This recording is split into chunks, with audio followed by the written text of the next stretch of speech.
Good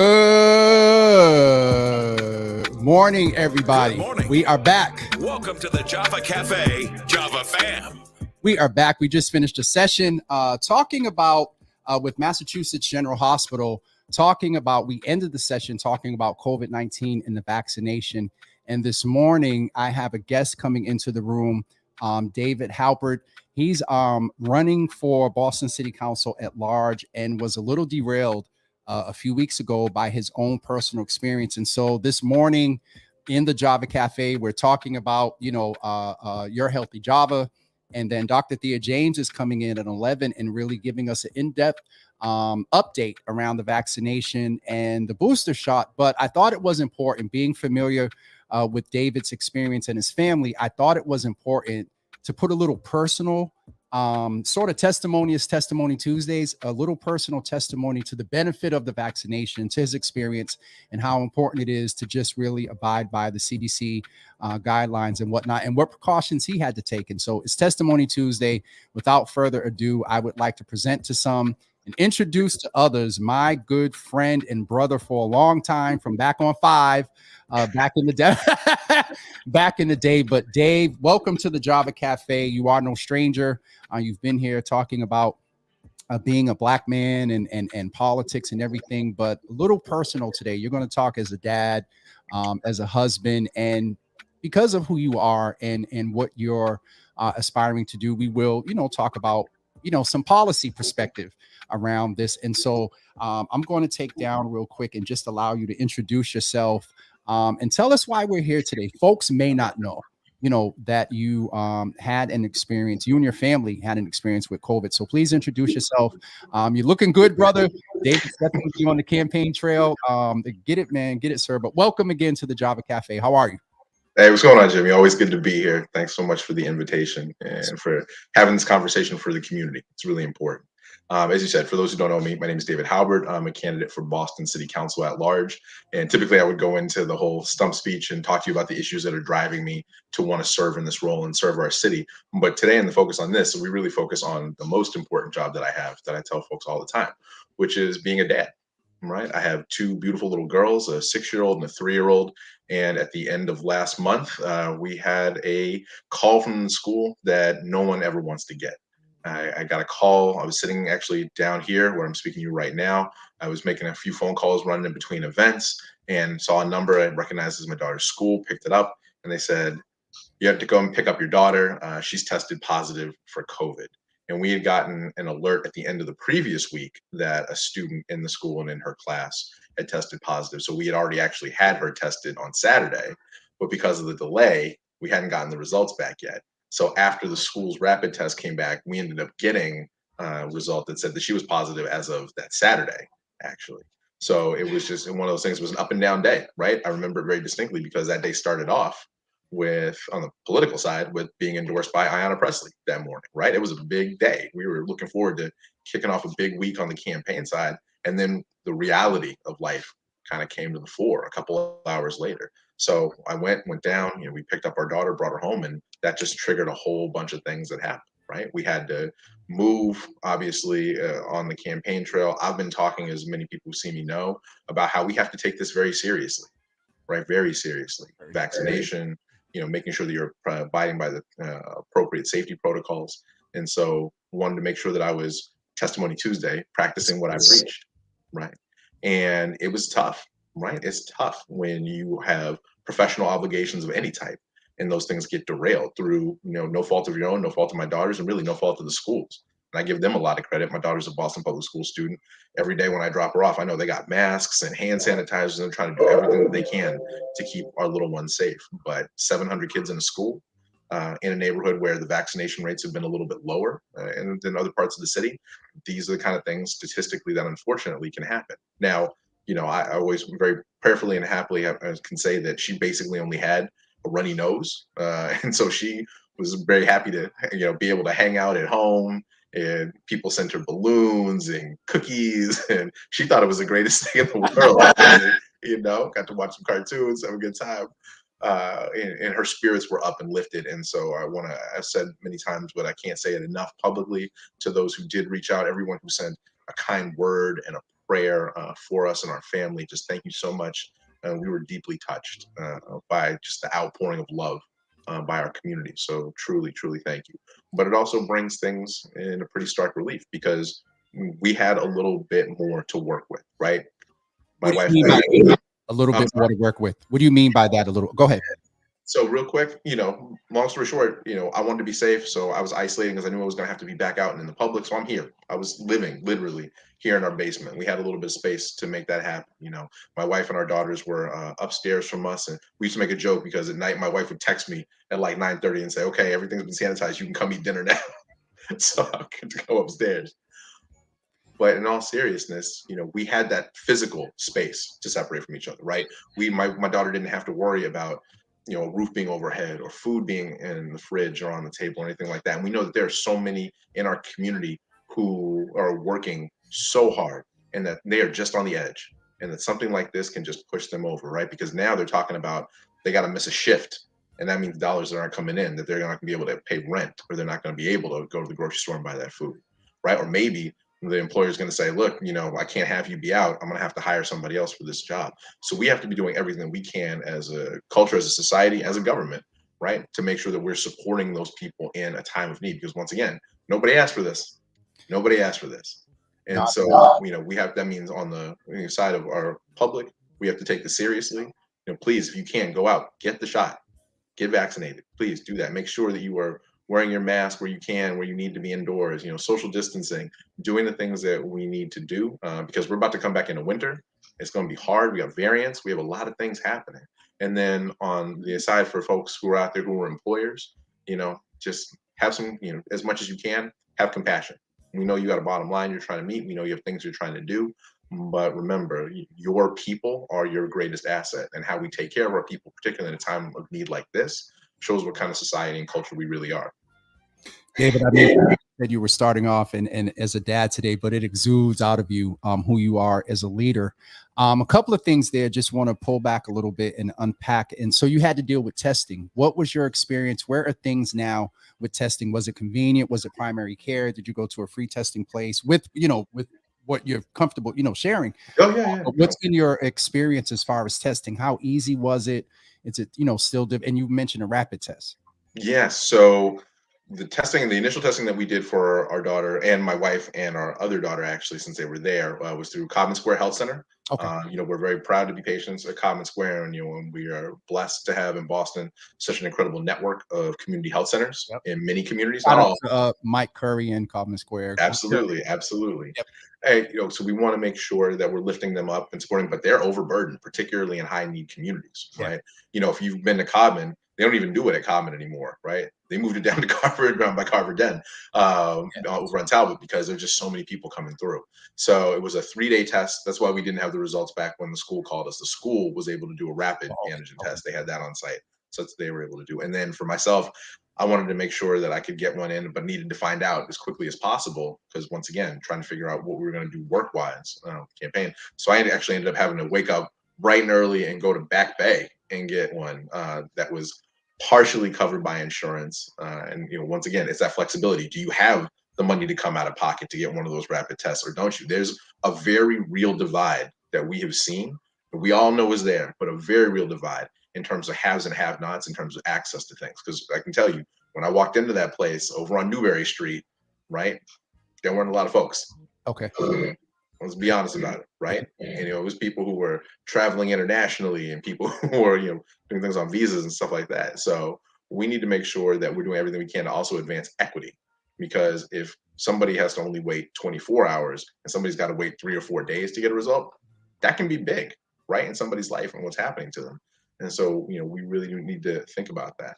And I want to make sure that we're having as much support as we can to make sure that our schools are able to do it. And once again, as a dad, right? Because it's a cluster thing. It was one kid who gave it to a couple other kids, who gave it to a couple other kids. We don't know. And the more that we can do, and I'm glad they had the rapid test so they can get kids out of the school as Yep. quickly as possible. So we're minimizing that risk. But we have to make sure that we're providing them with all the supports that we can, right? PPE, making sure that, education, especially my daughter's very young, right? Making sure that they understand it. And I think the younger kids, in some ways, it's almost a little bit easier. You ask my daughter and she's like, wash your hands, you don't hug, you don't do anything. And as kids are getting older, they get older. They want to feel themselves a little bit. They want to push those boundaries. They Mhm. feel a little bit invincible. So making sure that, our adolescents and our teenagers know, hey, this is serious. This is serious. And I'm glad that we're seeing more progress on the vaccinations. So I was that I was going to ask because you talk about health equity, and that's one of the things that we were just talking about with MGH. And so early on, access to the vaccination was very interesting from a vein of equity. And so where we are now, where equity is kind of caught up, you kind of talked about it a little bit, but a little bit deeper for you, how you came to the decision of getting vaccinated, and then you talked about it things could have been a little different, Dave, if you and I presume your wife weren't vaccinated. absolutely. So we got vaccinated as soon as we could. Okay. We were very fortunate. We were able to actually find a place that had, and quick story as an aside about that. So we got vaccinated in March, right? Early on. And the reason it was so important for us and my family, many folks know my sister Kristen, who's very active in our community. Hi, Kristen. But some folks know also that we have another sister. And our sister has actually some fairly serious medical issues that make her compromised. And so we take these kind of things very, very seriously at our house. And so we wanted to make sure that we were doing as much as we could possibly to keep her safe, keep her protected as a member of our family. And so we ended up finding a location that had shots available. Actually, and this is early on, they actually had more shots than they knew what to do with. So we showed up. It was over in the South End. Went to a location, got the shot. It was a Johnson & Johnson shot. My wife got a shot, and I knew about this, so I called some friends who I knew were needed the shot as well. Tried to get them in, just once again keeping everybody safe. And as I was leaving, I was talking with one of the staff there, and they just mentioning how grateful we were to have this opportunity to be able to get this. And they said, "Yeah, we've got hundreds more shots, hundreds that are going to go bad probably, in a day or two if we don't get them out the door." Okay. Right? It was wild. And remember, this is March. So, we think where we are now, we think where we were then. Right. And we think about it from organization and operations. We think about it in terms of, supply chain issues and how we were all managing this. And we were all kind of running around, like chickens with our heads cut off at that point, I feel like. And so I actually ended up staying for a couple extra hours at that site and just making calls to friends I knew in the South End and community leaders I knew in the South End to say, look, I remember I called one friend of mine and I said, do you need this shot? You need to get down here at about 15. And he didn't believe me at first. He was like, what are you talking? He's like, there's no shots. I said, you need to come, you're 4 blocks away. You need to come down here right now. And, the stories that came out that day, there was one friend who I called who came down, hadn't seen him in a while because of the pandemic. We were all cut off at that point from each other. And he shows up, he gets a shot. And when we're coming out, I'm just saying goodbye to him. And he goes, thank you so much. We were worried because he and his wife were expecting their second child, and they hadn't really made it very public at that point. Yep. Because everything was going on. He said, I was worried that I wasn't going to be able to go in and be with my baby because of my vaccination status. So this really changed things for us. So you hear things like that. And once again, I just want to shout out everybody who was there that day and helping, facilitate that, make that happen. It was wonderful to be able, but it also showed, man, imagine how many more people we could have helped, right? With a little bit better coordination at that point. People who needed it. Like I said, we're in the South End. Via Victoria or Castle Square Apartments, once again, communities that are often overlooked or missed on these things, making sure that we're reaching out to them, right? Making sure that we are ensuring that every single person who needs this can get it and understands it, and that we are doing on our side as people who are partaking in this and who are trying to have a public voice about this, doing everything we can to fight vaccine misinformation, and vaccine disinformation as well, because we know that's real. And we know people have very real concerns about that. But we have to be intentional about those kind of conversations if we're going to have that equity that you're talking about, James. One of the things that came up, not only misinformation, and just want to name just because I got off with a couple of doctors, is that, you know, we're dealing with a novel virus and data and science always changes. And so some people misconstrue CDC and FDA updates as, oh, they're playing with us. No, data and science, you usually update your protocols based on the latest that comes out. Dave, I've known you for years, and I'm going to ask you a very personal question. You've always been someone very knowledgeable, and have your own way of I'm trying to think of a interesting, I won't say clapping back, but have your own way of letting someone know that you know what you're talking about and you're serious. But I got the chance to hear you the other night at the African Meeting House. I've sensed a different cadence from you, and you talked a lot. You know, I asked you how you were doing. You talk about the family, and you went right into the inequities and whatnot. This experience, how much has it contributed to your desire to represent underserved communities or middle class, all communities? How much has this experience opened your eyes to the importance of other eyes being open to things like health equity, importance? You know, you talked about, you know, BPS and having their support. How much of this experience turned up a different, you have a different frequency, man. I just, with all due, the other night, I don't know if it was the pulpit or what, and we're going to show the video in a couple of seconds, but did it contribute? What did this do as far as your desire to support and listen, learn, and lead? Yeah. You can't come out of something like this and not be changed in some degree. You're going to try to preach again? Go ahead. Sorry. Like I said, the most important job, the most critical thing that I have at any given moment are my wife and kids, right? And we were blessed that our daughter didn't have any significant issues. But we've heard and seen, many of us all across the news, so many stories of little kids who end up on ventilators and respirators, whose parents are sitting there watching them and helpless, you know, because they can't do anything. And you're trying to keep it together, right, as a parent, Yes, sir. because you are really and truly and genuinely concerned. Your first and most important duty is to protect your children at all times. And to get a call like that and to know that there's really nothing you can do, right? In some ways, it almost forces you to compartmentalize it, because it can be overwhelming. You know, I'm just speaking of this as a father, which is the thought that something could happen to your child. You know, that is something that, sorry, I get a little choked up about that. I'm sitting here with my eyes too, trying not to. Yeah. You know, it's one of those things that you really try to keep at bay, because it can paralyze you. Mhm. It really can. And you know, you have to push ahead. You have to be strong for them. You have to work and fight for them. It is so important.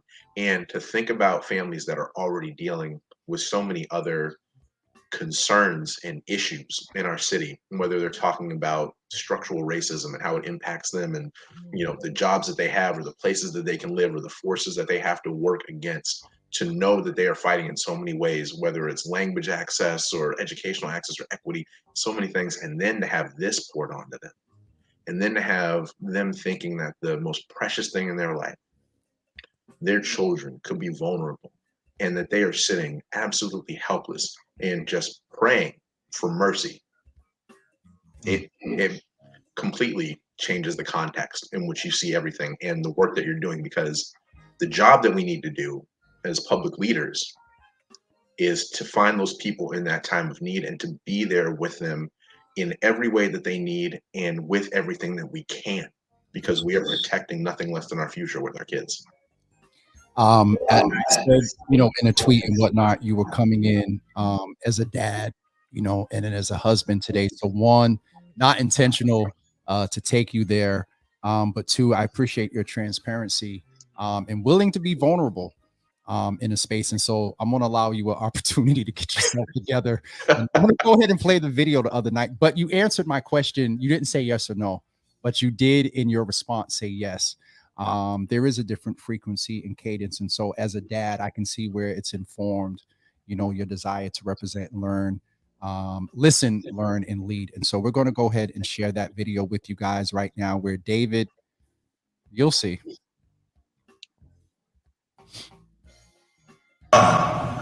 For all that he did on the campaign trail throughout this.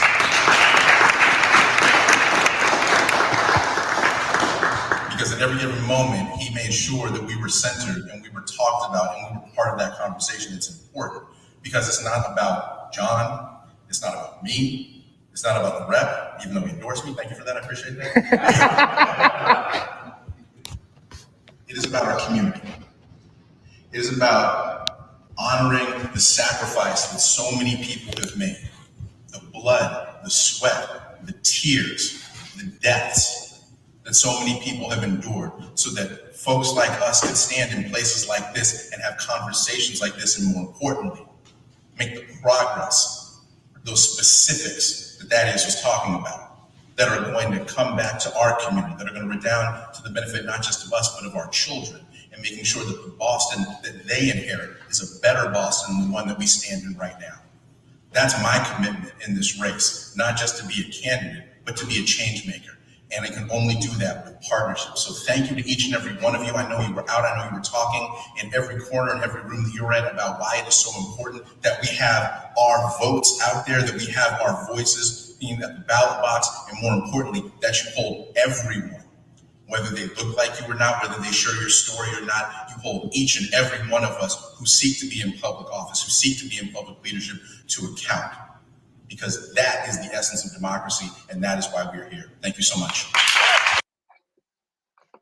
Brother David, listen, you good now? You good now? Girl dad. Oh, you're me in my feelings, James. Come on now. Girl dad. That's all I thought while we were watching that. And so again, my apologies, not intentional, but it does speak to, who you are as a dad and a husband. And it lends to the fact that this experience probably did change the cadence. Because I mean, I sat there the other night and I was like, okay, Dave.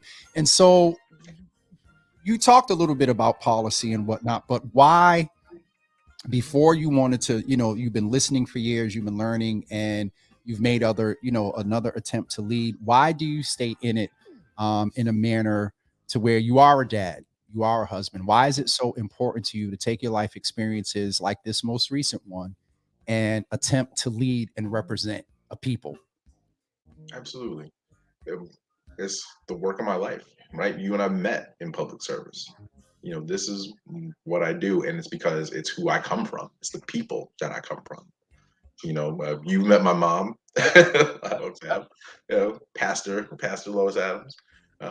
Before that, she was a career federal employee. She worked for 26 years at the EPA. She founded the Urban Environmental Program here in New England. I remember going with her to Dudley Square back when it was Dudley, right? And, looking at buildings, you remember, where arson had just torched the community. A lot, right? Yep. You had, brownfields and practically Superfund sites, environmental justice issues. You had, waste disposal all over the community. I mean, you had a community that was, to say it was burdened is to take it lightly. Yes, sir. Right? And I saw her roll up her sleeves. I saw her work in galvanized community. I saw her invest literally the resources of the federal government, but also more importantly, as a person of faith and the spirit of that community and of its members, and change. It's not perfect, and we all have work that we can do, but it's so much better than it was. And I know it's in large part to the work of my mother, and it's, the lineage on her side of my family, my father's side of the family, same, another career federal employee. So for us, growing up around public service, growing up around and understanding that there is a duty and an obligation that you have to use the talents and the skills and the privileges that you have, not just for yourself, but for everyone around you. And I say it, and I know it sounds cliche, but I tell folks this all the time because it's the truth. The lesson that I learned from my family is this: when you are in public service, if you really want to be a public servant, then the question you ask yourself every day is, how can I use this position, this power, this privilege to make the lives of other people and our community better every day? And that's what needs to drive it. And so that's why, that's why I ran in 2019, right? Because I've been there, I've done this work on the council. I know what we can do when we lift ourselves up, when we actually try to take our values and translate those values that we talk about into real policies that help people on the ground, right? When we talk about equity, right? It's not enough to have a soundbite. It is not enough to have a tweet. We need to have a real plan for it. We need to fund it, Jen. Come on, it, right? We talk and we don't have those dollar signs behind it, and it's just right? We need to have oversight. We need to actually ask the real accountable questions. It's not enough to say, okay, we like your plan, here's a contract, we're just gonna walk away. We need to have some real conversation about that, because how many times have people in communities, particularly vulnerable communities, been let down by that, right? People ask me all the time, look, I'm a government guy, right? I work primarily in government, I believe in government, but I'm very honest about it. I tell folks all the time, I understand why people are cynical about government. I understand it. Mm-hmm. It's our job. It's not your job in the public. It's our job, who wants to be in this, to give you a reason to have faith and to believe. And that's why when I talk to folks, yes, I talk about big ideas, right? I talk about housing justice, and I talk about educational equity, and I talk about making sure everybody can be a part of this economy, not just the wealthiest among us. But I also talk about making sure your trash gets picked up on Blue Hill Ave, right? I also talk about making sure that Clifford Park gets cleaned up and there's not kids wondering if they're going to get stabbed with needles, right? I always talk about making sure that Columbia Road doesn't have potholes in it. Because if you have a government that can't do the little things, then how in the world are you going to have the faith that they can do the big things? And we have to have a real vision about that, because those little things add up. And there are so many people in our neighborhoods and our communities that have felt those little things are being ignored. And it's not even insulting is probably the right word for it, to be in one neighborhood and go just a few blocks over to another one and say, how are we in the same city? This does not look like that. And yet somehow we pay the same taxes, we vote for the same leaders, we're governed by the same government, but we live in two different cities somehow. Dave, I'm just saying. And so I think that for those of us who want to do this work, really want to do this work, don't just want to show up and play government, but want to actually do government, then that's the conversations we need to have. And we need to step into a space. I'll tell you this. I was in Ward 16 over at St. Brendan's Parish, right down on Gallivan the other day. There was a candidate forum. And somebody, I will remain nameless, started the thing off. It was one of the hosts saying, being government, being in politics is about being in uncomfortable spaces. Now, I think they meant that in certain kinds of ways. We're going to let that alone. A part of those uncomfortable spaces are having uncomfortable conversations in and outside our communities, and understanding that we're not going to make any progress without uncomfortable conversations. Mm-hmm. And that's the truth. We have to be honest about where we are if we're going to get to where we need to be. And so that is one of the reasons that I'm doing this, is because I don't have all the answers. I would never say that I do, but I got some ideas, and those ideas are always better by having those tough talks, by having those tough conversations about who is being taken care of, who is being lifted up, who is being served in this city. And not just in the places where people are going to nod their head and snap their fingers and agree with you, but in those places where people are going to look at you sideways and not have a nice thing going in their mind or in their heart. You have to be able to do that. And if you can't, you're not being a leader. And if you don't want to be a leader, then you don't need to be here. And so, David, we have a time limit. I have another guest at 11, and this was premised in the fact of what you're dealing with COVID. But I had a couple of thoughts. I was, Kristen and I haven't had the opportunity to hang out as much as this summer, and I was thinking about meeting your mom. And I actually I'll tell you all about that later for my days at 12th. But I knew that I listened to you the other night and I didn't know what it was. But as we were sitting here today and I'm listening to you, I'm like, this experience, you didn't get it. We shared a text yesterday. I think it said you're still here or you made it. You know what I mean? And you said your daughter, all she had was some sniffles. And so, sir, it's definitely most apropos that you're here for Testimony Tuesday to be able to have that testimony. But I posted, I hate the topic, but I so appreciate the byproduct or the outcome, because there's, I don't know, it's just there's I now know why, and I'm not going to take you back there, why there's a different, you know, cadence and whatnot. And so, brother Dave, I'm going to let you go. You know, we both agree and say make sure you go and vote on November 2nd. Please do. David is, and I've shared this on my platform before, this isn't unsolicited from him. David is a black man, and we need this brother on the council. And so with that being said, have a wonderful day, everybody. And we will be back at 11 a.m. with Dr. Thea James from Boston Medical Center to do an in-depth, Dave. You were the middle person in sort of giving a personal perspective of the benefit of the vaccination. And so I appreciate you, your transparency today. And we'll talk, and I look forward to voting for you on November 2nd, sir. Appreciate you. I love you, brother. Thank you so much, James. Appreciate it. Remember, David, the number 4Boston.com. Come help us out. Number 4 on the ballot. Number 1 on the ballot. Number 1 on the ballot. Number 1 on the ballot. www.david4Boston.com to find out how you can help us get there and be the first black man elected citywide in 40 years.